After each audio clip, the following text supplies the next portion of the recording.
আসসালামু আলাইকুম দর্শক, সকলকে ড্রিম প্রজেক্ট এমএসের পক্ষ থেকে জানাচ্ছি সাদর সম্ভাষণ। আজকে আমরা আমাদের বাগানে আছি এবং আজকে নতুন একটি বিষয়ে আপনাদের ভিডিও দেব। আজকের ভিডিওর বিষয় হলো একটি সৌদি খেজুর চারা যে আপনারা লাগাবেন, এই চারাটা লাগানোর ক্ষেত্রে কিভাবে গর্তটা তৈরি করতে হবে, কি পরিমাপে গর্তটা তৈরি করতে হবে এবং গর্তের পরিচর্যাটা আসলে কি, এই পরিচর্যা করার পর কিভাবে গাছটি রোপণ করতে হবে, এই বিষয় নিয়ে আজকে আমাদের ভিডিও। আশা করছি আমাদের ভিডিওটি শেষ পর্যন্ত আপনারা না টেনে দেখবেন এবং আমাদের চ্যানেলটি সাবস্ক্রাইব করবেন এবং পাশে থাকা বেল আইকনটি প্রেস করে দেবেন নতুন নতুন আপডেট পাওয়ার জন্য।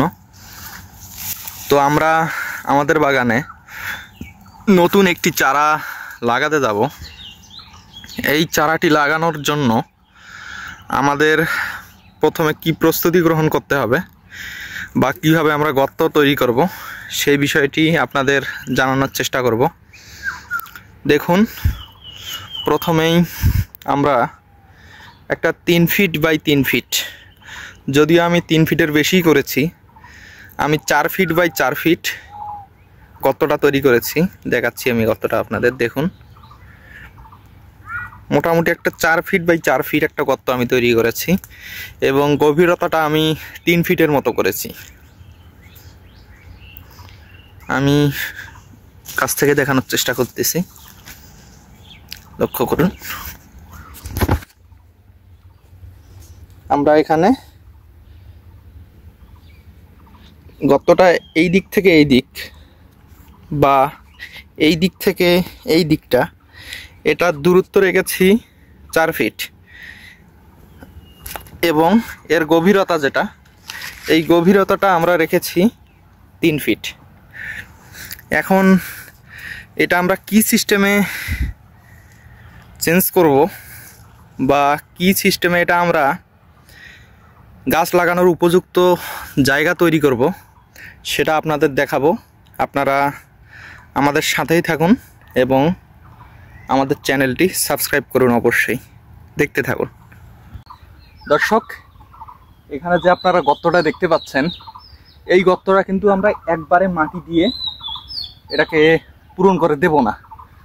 আমি যে পদ্ধতিটি আপনাদের দেখাবো, এই পদ্ধতিটি আপনারা অনুসরণ করার চেষ্টা করুন।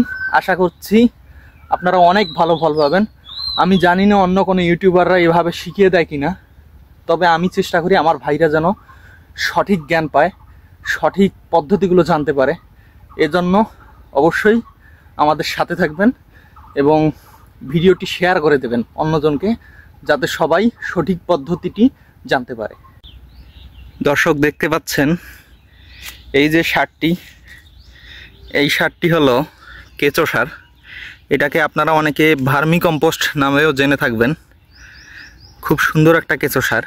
সৌদি খেজুরের গাছে কিন্তু কেঁচো সার খুব ভালো কাজ করে দর্শক, সেক্ষেত্রে কিন্তু আপনারা কেঁচো সার ব্যবহার করতে পারেন। আমি আপনাদের অনেক রেকমেন্ডই করব, কেঁচো সার ব্যবহার করার চেষ্টা করবেন। যারা কেঁচো সার পাবেন না, তারা বাজারে যে জৈব সার পাওয়া যায় সেটা ইউজ করতে পারেন, বা সেটাও না পারলে আপনারা গোবর ইউজ করতে পারেন, কোনো সমস্যা নেই, যে কোনো একটি ইউজ করলেই হবে। দর্শক, আমাদের এখানে দেখতে পাচ্ছেন কেঁচো সার। এগুলো আমরা কি পদ্ধতিতে দিচ্ছি এটি জানার জন্য অবশ্যই ভিডিওটি সম্পূর্ণ দেখার চেষ্টা করুন। আমি আপনাদের সম্পূর্ণ পদ্ধতিটি দেখিয়ে দিচ্ছি। প্রথমে এই যে গর্তটা এখানে রয়েছে, আপনারা দেখতে পাচ্ছেন গর্তটা, এই গর্তটাই ঢেলে দিবেন।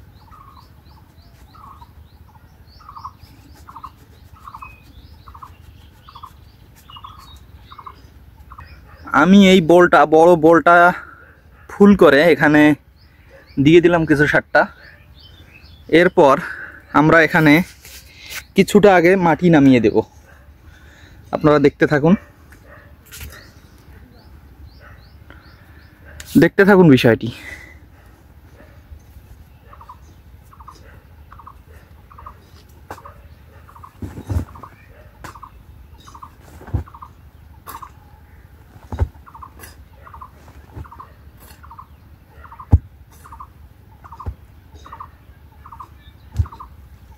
তবে দর্শক, একেবারে প্রচুর পরিমাণে মাটি নয়, আমি একটা পরিমাণ মতো মাটি নিলাম এখানে, এবং এই মাটিটিকে আমি এবার সারের সাথে মিশ্রণ করে দেবো।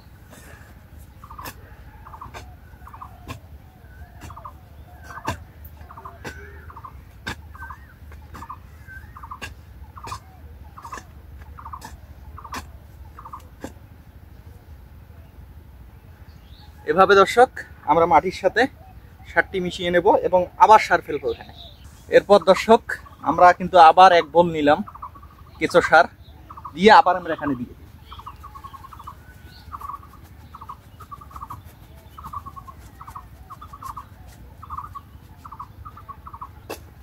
দর্শক আমরা আপনাদের জন্য এই ভিডিওগুলো বানিয়ে যাচ্ছি, আপনারা অবশ্যই আমাদের সাপোর্ট করবেন এবং ভিডিওগুলো টেনে দেখবেন না, কারণ আপনারা টেনে দেখলে আমাদের এই ভিডিওগুলো করার সার্থকতা আসলে থাকে না।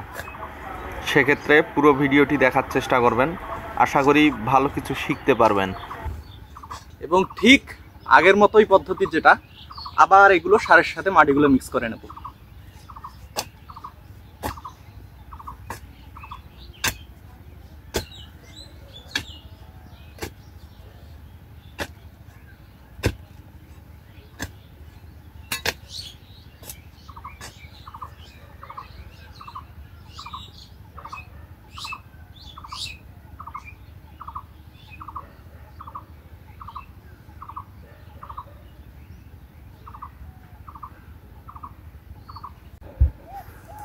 দর্শক দেখতে পাচ্ছেন আবার আমরা একটা স্তর তৈরি করলাম।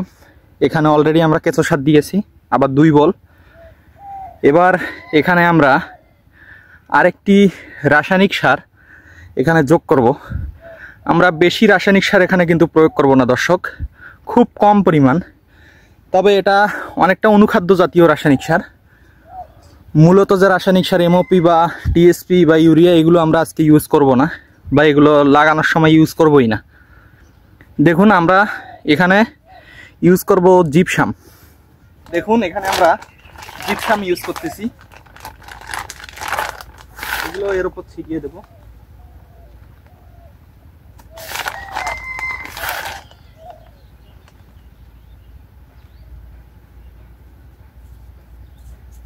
এরপর আমরা আরো একটি স্তরে জিপসাম দেবো, তাই অল্প পরিমাণ দিয়ে দিলাম। এরপর পুনরায় আমরা এখানে মাটি দিয়ে দেব।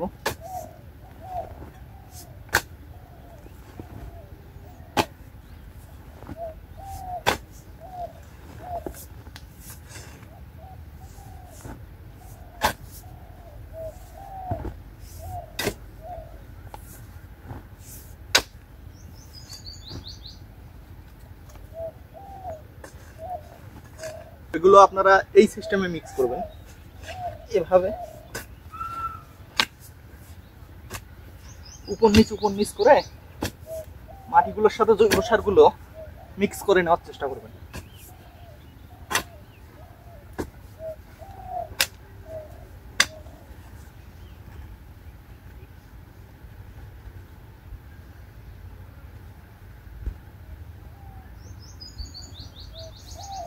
এভাবে আমরা স্তর করতে করতে এই পুরো গর্তটি পূরণ করে ফেলবো।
পুরো ভিডিওটি দর্শক মনোযোগ দিয়ে দেখার চেষ্টা করুন, যাতে কোনো পয়েন্টই এখান থেকে এড়িয়ে না যায়।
এখানে হয়তো আপনারা অনেকে বলতে যাচ্ছেন যে আসলে বালু কেন দিলাম না আমি এখানে।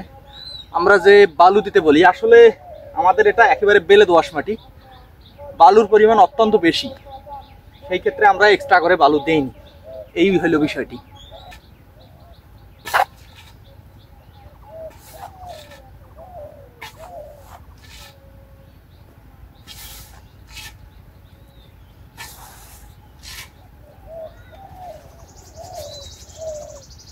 দর্শক, আমরা কিন্তু এখানে অলরেডি 55 কেজি কেঁচো সার ইউজ করলাম। আমরা কিছু পরিমাণ জিপসাম দিয়েছি, এবং আপনারা অবশ্যই যদি বালু মাটি না হয়ে থাকে অবশ্যই এখানে 3 ভাগের 1 ভাগ বালু দেওয়ার চেষ্টা করবেন। আমাদের এখানে যেহেতু বেলে দোআঁশ মাটি, সেক্ষেত্রে আমি বালুটা ইউজ করলাম না, কারণ এমনিতেই এখানে বালুর পরিমাণ খুবই বেশি মাটিতে, এবং আপনারা এখানে দানা বেশি ইউজ করবেন। আর যদি আপনার অম্লত্ব নিয়ে কোনো চিন্তা থাকে যে আপনার এলাকার মাটির অম্লত্ব ভালো নয়, সেক্ষেত্রে কিছু পাথরি গুঁড়া চুন ইউজ করতে পারেন এখানে। চলুন আমরা এটাকে পূরণ করে দিই। দর্শক, যারা এতক্ষণ ধরে ভিডিওটি দেখছেন, যদি আমাদের ভিডিওটি ভালো লেগে থাকে, আমি আপনাদের সাবস্ক্রাইব করতে বলবো না, অন্তত একটা লাইক করে দেবেন, যাতে করে ভিডিওগুলো অন্য ভাইয়েরা দেখার সুযোগ পায় এবং তারাও এই উপকার পেতে পারে। এই বিষয়টি আপনাদের কাছে আমি অনুরোধ করছি।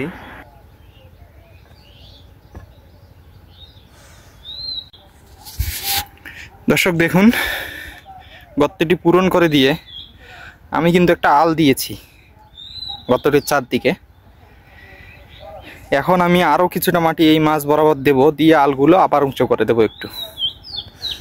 এই আলগুলো আমি কেন দিচ্ছি একটু পর আপনারা বুঝতে পারবেন, দেখতে থাকুন পুরো ভিডিওটি।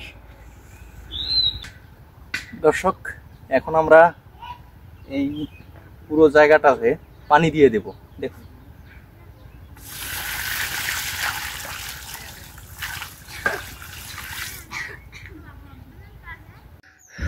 দেখুন দর্শক, আমি এখানে ছত্রাকনাশক ইউজ করেছি, ম্যানসার ছত্রাকনাশক পানির সাথে মিশিয়ে আমি এখানে প্রয়োগ করছি। এতে করে মাটির মধ্যে যদি ছত্রাকের কোনো জীবাণু থেকে থাকে তাহলে সেটা মারা যাবে, এবং নতুন যে গাছ আমরা রোপণ করব সেই গাছের শিকড়ে এটা আক্রমণ করতে পারবে না। তো এভাবেই গর্তটা প্রস্তুত করতে হবে। পরবর্তী যে ভিডিওটা আমি দেব, সেই ভিডিওতে আপনাদের দেখাবো যে কিভাবে গাছ রোপণ করতে হয়, কি পদ্ধতিতে গাছ রোপণ করতে হয় এই বিষয়টি। সে পর্যন্ত সবাইকে আসসালামু আলাইকুম রহমতুল্লাহ।